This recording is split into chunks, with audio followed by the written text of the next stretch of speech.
लो जी, किवान रजब का बेटा है भी या नहीं, इसका डीएनए टेस्ट करा लो। वे ऑन तेरे मुंह ते लाण किस किस्म दी औरतां नूं अपनी लाइफ च बिठा के तू अपनी भैन ते गलत गल्लां करा रहे हैं, ते गल्लां तो सानू कर रहे।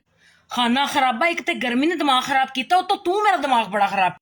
वे तू कंटेंट बना, जिवें मर्जी दा कंटेंट बना यार भाई। अपनी भैन ते इस किस्म दे इल्जाम ते ना लुआ भाई।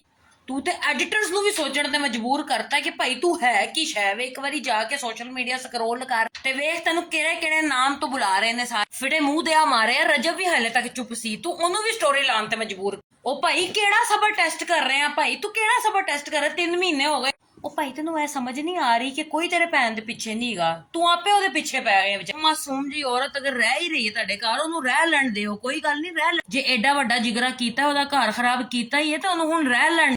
एक पासे तू 1 मिलियन की सैलीब्रेशन करा रहे हैं भैन नू, दूजे पासे तू कह रहे हैं जी रजब आवे ते किवान ते ईमान नू आके लै जावे। कहदा डीएनए टेस्ट कराओ भाई, सानू भी पता कि है रजब दा मुंडा है भी कि नहीं। ओ यार भरा ना होवे, अगर तेरे वर्गा होवे तो बिल्कुल ही ना होवे भाई, ना होवे।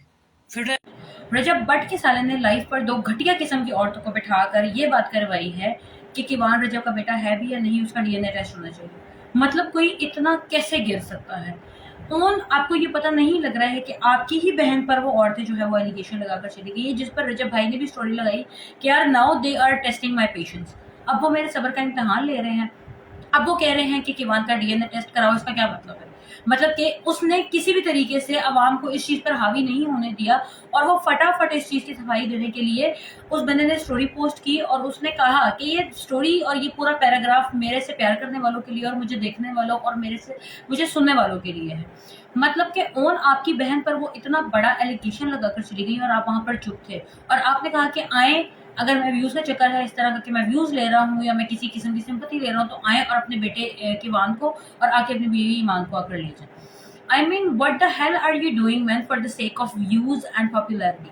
आपको पता है कि इस चीज से आपकी बहन का कितना दिल दुखा होगा, या तो फिर वो भी आपके साथ मिली हुई। मैं तो बिल्कुल सीधे साफ अल्फाजों में यही कहूंगी कि शायद ईमान भी आपके साथ मिली हुई है, वरना अगर केसेस तलाक के देखे जाएं तो फिर बीवियां अपने मियाँ को आके एक्सपोज भी करती हैं। वो किसी तीसरे बंदे को क्या पता हो कि रजब बट कैसे चला और कैसे नहीं चला? सबसे ज्यादा ईमान को पता होगा कि शादी के बाद वो कैसा चला। तो वो तो अभी तक सोशल मीडिया पर नहीं आई है इस तरीके से कि आए और आके उसकी बुराई करे और कच्चा चिट्टा खोल दे आके रजब बट का। वो नहीं आई है, और आपको और आपकी अम्मी को ही ज्यादा तकलीफ हो रही है हर एक की पोस्ट के नीचे जाके कॉमेंट करने की भी और वीडियोज बनाने की। I mean what the hell are you doing guys? Rajab भाई, पैसा ही सब कुछ होता है। मैं सोचती थी ऐसा नहीं है, लेकिन मुझे पता लग गया कि पैसा और फेम ही सब कुछ होता है। मैं एवी घर में बैठी हुई थी भाई, मैं एवी जॉब्स कर रही हूँ पागलों की तरह। मैंने कहा मैं भी वीडियोस बनाऊंगी। जब ओन भाई कह सकते हैं कि आके ले जाओ ईमान को, क्यों? क्योंकि आप फिल्मों में आ गया। उनको लगा कि आप सिर्फ यूट्यूब तक रहोगे, लेकिन आप तोड़ रहे हवाओं में, हवाओं में, हवाओं में। मुद्दा पता क्या है यार? कौन जो नेशनल क्रश के साथ नहीं रहना चाहेगा? कौन ही कहलवाना नहीं चाहेगा कि यार देखो हमारा बहनोई है ये। और वैसे भी अब तो आप पाकिस्तान इंडस्ट्री का नंबर 1 हीरो बनने वाले हैं ना, तो मैं भी सोच रही हूँ यार मैं भी फिल्मों की तरफ आ जाऊँ। क्या कहते हैं? मुद्दा ये कि मुझे कोई फिल्म ही नहीं देगा ना। मुझे कौन देगा फिल्म? मुझे फिल्म देगा ही नहीं, मैं प्यारी ही नहीं। चलो इसी के साथ साथ एक और मजे की बात बताता हूँ तुम लोग। तो रजब भाई अब फिल्म कर रहे हैं और एज ए लीड रोल कर रहे हैं फिल्म को। इतना मुश्किल से डांस सीख रहे हैं हमें इम्प्रेस करने के लिए। हम तो इम्प्रेस हो रहे हैं, हम तो इम्प्रेस हो रहे हैं, मगर जो लोग उनसे इम्प्रेस नहीं थे अब वो भी उनसे इम्प्रेस हो रहे हैं। कहाँ रजब भाई इतना बुरा था?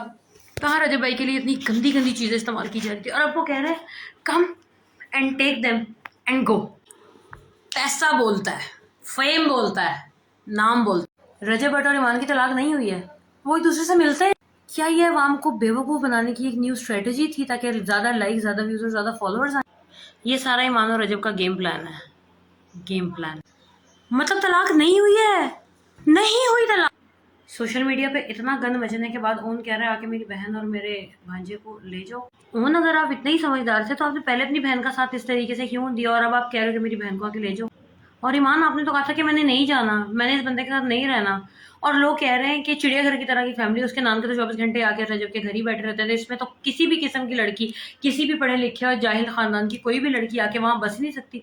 इसका मतलब मैं पागल हूँ? मैंने तो अपने ससुराल और उनके खानदान को बहुत संभाला है। ये मैं नहीं कह रही हूँ, ये मेरे कमेंट्स में लोग कह रहे हैं। मैं भी उन्हें यही कह रही हूँ कि ऐसा नहीं है, लेकिन वो कह रहे हैं ऐसा है। अब मैं कंफ्यूज हो रही हूँ क्योंकि जहाँ एक तरफ वो बसना ही नहीं चाह रहे थे, बसाना ही नहीं चाह रहे थे अपनी बहन को, अचानक उन्होंने कह दिया ले जाओ ले जाओ ले जाओ ले जाओ। मुझे ये डर लग रहा है कि मेरी वीडियोस ऑन ईमान और उनकी अम्मी तक पहुंच गई हैं, पहुंच गई हैं, पहुंच गई हैं। शायद मेरी वजह से तो ऐसा नहीं किया यार, तुम लोग हेल्प करो ना मेरी, कहीं पहुंचता नहीं कहीं मेरी वीडियो। रजब भाई को मुल्क छोड़ना पड़ा, रजब भाई को अपने माँ बाप छोड़ने पड़े, अपनी बहन छोड़नी पड़ी, हर्डल्स की वजह से रजब भाई को अपनी बीवी छोड़नी पड़ी, अपनी बीवी की प्रेगनेंसी में वो बेचारा साथ नहीं था। हर्डल्स की वजह से वो इस कदर साइको हो गया कि उस बेचारे ने व्लॉग्स को कुछ दिन के लिए स्टॉप कर दिया, उसका दिमाग बंद कर दिया गया, उस पर हर तरह से हावी कर दिया गया कुछ चीजों को, वो जिन चीजों को एक्सपेक्ट भी नहीं करा था। वो रजब भाई जो हंसकर मुस्कुराकर अपने ब्लॉग की स्टार्टिंग करता था, उस टेन्योर में ये हुआ कि रजब भट्ट की आंखों में हमने लिटरली आंसू देखे, उसके दिल को कमजोर होता हुआ देखा, उसको इमोशनली हर्ट होता हुआ देखा, उसको गिरता हुआ देखा और गिर कर दोबारा उठते हुए भी देखा। ये सब अवाम ने, मुल्क छोड़ना पड़ गया, अपने छोड़ने पड़ गए, बीवी छोड़कर चली गई, बच्चे से दूर हो गया वो बंदा, still he is living his life सिर्फ लोगों को ये बताने के लिए कि यार उसको फील नहीं हो रहा, बट आपको नहीं पता कि उसको कितना फील हो रहा है और वो कितना टूटा हुआ है अंदर से। कि जब कभी जिंदगी में किवान का नाम उनकी अम्मा ले भी लेती है ना, तो एक जो उनका रिएक्शन होता है ना, एक बेबस रिएक्शन, एक मजबूर रिएक्शन, कि इतना पैसा होने के बाद, इतनी पावर होने के बाद वो बंदा जाके अपने बेटे से भी नहीं मिल सकता। तो आपको क्या लगता है कि क्या वो ईमान से जाकर, क्या रजब भाई इतना पैसा और पावर होने के बावजूद ईमान से जाकर नहीं मिल सकता? क्या वो नहीं जाकर अपने बेटे से मिल सकता? वो मिल सकता है, लेकिन वो जिंदगी में कभी भी ईमान को डिस्टर्ब नहीं करना चाहता। ही इज वेटिंग कि अल्लाह ताला कोई इस तरह का करिश्मा कर दे कि किवान उसके पास खुद आ जाए, या कभी जिंदगी में वो अप्रोच करे तो स्मूथली किवान उसके पास आ सके। गजल भाई जी की सालगिरह थी, तो गजल की सालगिरह पर रजब भट्ट जो है वो दुआ और आयत को प्यार कर रहे थे, तो किसी ने लगाया कि दूसरों की बच्चियों को प्यार कर रहा है, देखो खड़ा हो के, आज अगर इसका अपना बेटा इसके साथ होता तो दूसरों के बच्चों को प्यार ना करना पड़ता, आपको आपके अपने बेटे को प्यार करने का मौका मिलता है। मतलब आप दिलों पर खंजर चलाने से पहले एक मिनट के लिए भी नहीं सोचते हैं कि अगले के ऊपर क्या गुजर रही है। वो बाप है, ऑलरेडी वो इतनी ज्यादा मुश्किल चीजों से गुजर रहा है, ऑलरेडी वो अपने बेटे के साथ नहीं है। और कैसा बदनसीब बाप है कि जब से वो पैदा हुआ है वो उसके साथ उसके बेटे को खेलने का मौका ही नहीं मिला, उसको नसीब ही नहीं हुआ अपने बेटे के साथ रहना। उसकी बीवी बेचारे की चली गई, और आप लोग किस तरीके से खंजर चला रहे होते हो, किस किस्म के बैड कमेंट्स कर रहे होते हो विदाउट नोइंग दिस थिंग। ये चीज अगर आपके भाई के ऊपर आ जाए तो क्या आप ये बर्दाश्त करोगे कि आपकी भाभी बच्चा लेकर चली गई और आपका भाई तरह से? कभी भी नहीं बर्दाश्त करोगे, क्योंकि आप बहने हो ना। तो same is the case with his parents and his sister. तो बात करने से पहले एटलीस्ट मैं आपको यही कहूंगी कि थोड़ा सा सोच लिया करें और थोड़ा सा लिहाज में रहकर बात किया करें, ये अच्छा हो। रजब भट्ट के ऊपर क्या वाकई ही जादू या टोना करवाया गया होगा? जो 8 मिलियन से लेकर 9 मिलियन तक का सफर उनका बहुत ज्यादा कठिन रहा। लास्ट 1.5 साल में उनके ऊपर इतने सारे अप्स एंड डाउन आए जो हम लोगों ने अपनी आंखों से देखे हैं। 1 मिलियन से लेकर 8 मिलियन तक का सफर और 8 मिलियन से लेकर 9 मिलियन तक के सफर में इतनी कठिनाइयां क्यों, इतना मुश्किल टाइम क्यों, इतने हर्डल्स क्यों, इतने अप्स एंड डाउन क्यों? बहुत सारे अप्स एंड डाउन आए, रजब भाई को मुल्क से बाहर जाना पड़ा, अपनी बीवी की प्रेगनेंसी तक में वो बंदा साथ नहीं आ सकता था, क्योंकि अगर वो आता तो या तो उसको एयरपोर्ट से ही गिरफ्तार कर लिया जाता या फिर उसको वहां पर ही मार दिया जाता।